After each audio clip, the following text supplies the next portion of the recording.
this is a critical conversation around truly the future of humanity. But we don't like to talk about this. This report is absolutely shocking. This is a crisis and young men are struggling. Hey guys, welcome back. Or if you're new here, welcome. My name is Zumi, and today I want to talk about how dating apps might be creating incels. Now, I don't know if I'm even allowed to be talking about things like this on YouTube. I know this stuff is kind of looked at in a pretty negative light, but I think it's an interesting topic. I try to discuss topics that you all would find interesting too, maybe even a little controversial. It keeps things fresh and spicy on this channel. But anyway, that first clip was from a video I saw earlier today, and the topic was pretty interesting. It's a bold question to ask, are dating apps creating a wave of dangerous men? But before we get into what I think, what's your opinion on this subject? Do you think dating apps are harmful to society? Let me know in the comments section below. Your experience on dating apps will tell you everything you need to know about you superficially. If you ever do download one of these apps for research purposes, this is a great way to get an average of what people think when they first see you. Like, what are people's initial thoughts when they see your appearance? Would I recommend it? Not completely. No, I would not. Just because dating apps as a whole for men, it usually goes to men usually don't have a good experience with dating apps. And I say usually. Little indicators knowing that you're performing well on one of these apps, I would say, everybody's results are different.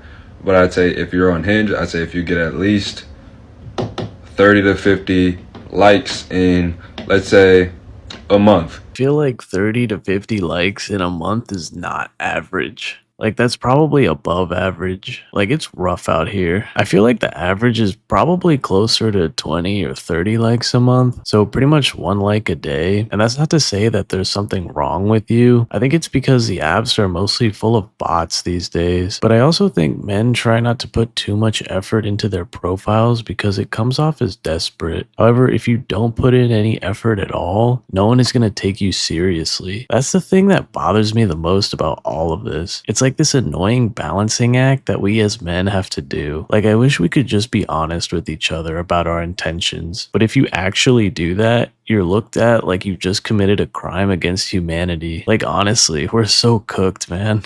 I do think that dating apps did contribute to the lack of communication that we have today, because now almost everything feels disingenuous. Nothing really feels authentic anymore. If you made it this far and you still haven't downloaded it, that's good on you.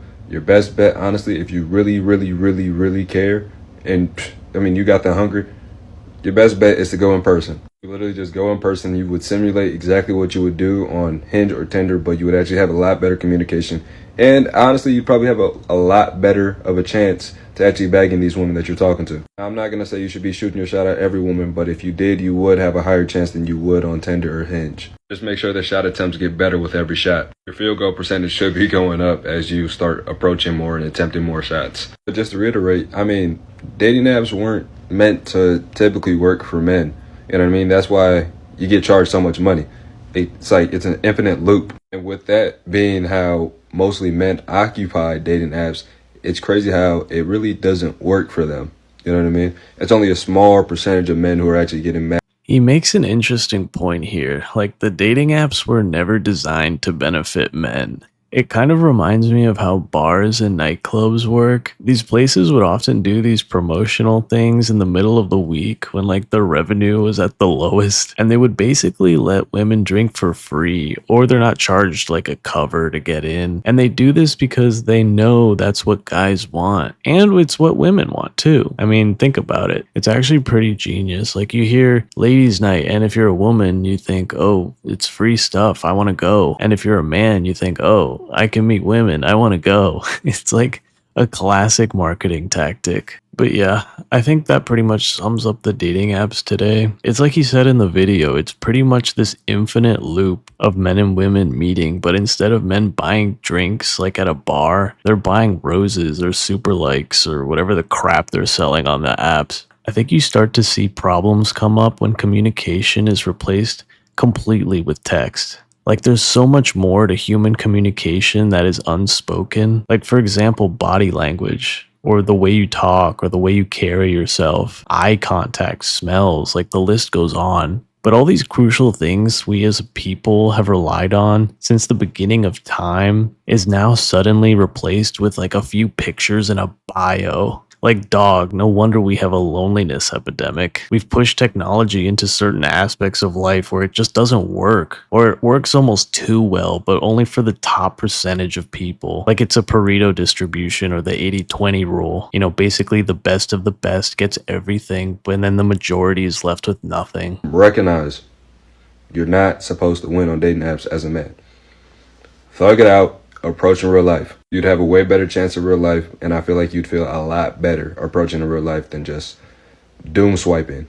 Okay, so I have a theory that the men on Hinge are actually weird and have no game, and that's why they're on the apps, because they feel more comfortable talking behind a computer than approaching you in real life. Because like 9 out of 10 times I don't even think I've been on 10 Hinge dates, but like my point to say 90% of the time I've gone on like a Hinge date, I feel like the person is like very weird or just like on the nerdier side at least, and they don't have that kind of suave, I don't know what I'm trying to say, but you know what I'm saying? Like I feel like the crowd on the apps are generally the guys that have trouble approaching women in real life. Because the men that I've gotten approached by in real life are usually cooler than the ones I've met on apps, or at least know how to approach women. Like they might not be the best looking, but they have the game, as in like they can come up to you, oh my gosh, hey, what's up, blah blah blah. Like they might not be like Mr. Brad Pitt or anything, but like they have enough confidence and enough game to approach you. Does that make sense? Where I feel like the app are the guys that never would come up to you at a bar. Does that make sense?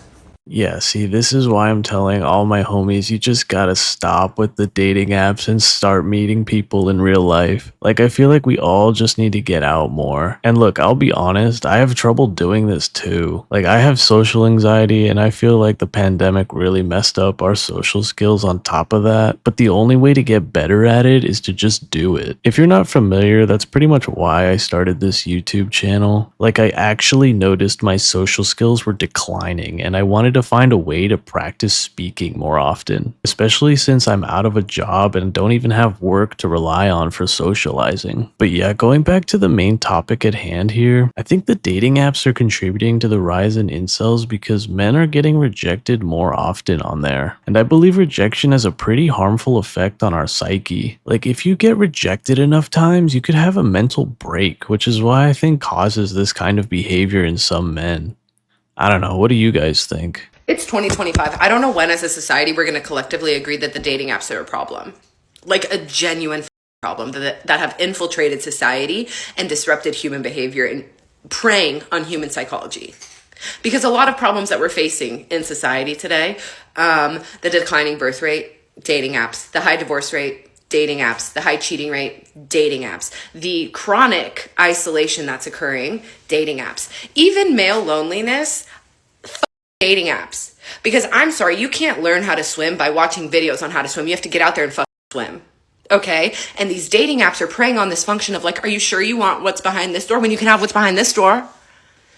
I'm pretty sure that was like that was psychology 101. Like, I'm gonna be so honest with you. And they're just like preying on that as an app, and they're gamifying a very natural human function of how men and women and humans and literally everyone relate to each other and get their needs met with one another.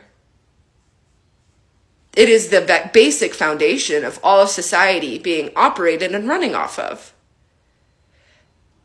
And it's a core intimacy. It's core understanding how I work with somebody else. And it's completely just being wiped out of society.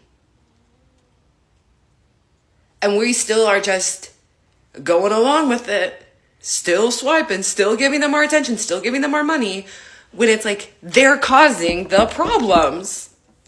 Yeah, that was pretty much spot on. There's really nothing I can add to that. I mean, she pretty much like mic dropped at the end there. But I guess the takeaway for all this is yeah, like I think dating apps are the problem, and I think we just have to collectively, I don't know, maybe people need to get to a certain point where it's like they need to wake up and realize this stuff isn't working. It's not in their best interest. It's just draining their time, their energy, their money. Please don't pay for these things. Like, I'm telling you now, it's not worth it. You're just feeding into a machine that's making everything worse. We're worse off with these things than we like to think we are. I think she has a point there with like how it's not only affecting our behaviors, our minds, our psyche, but it's affecting like the birth rate, it's affecting divorce rates. Like, it's really just, there's so much negative surrounding it. Anyway, I hope you guys got something out of this video. If you did, please give me a like down below. Dislike it if you dislike it. Let me know in the comments what you think. Do you think dating apps are here to stay, or do you think people are starting to wake up? Let me know in the comments down below. And as always, if you enjoy this kind of content, please consider subscribing. It would help me and the channel go a long way. But anyway, guys, I will catch you in the next one. Later.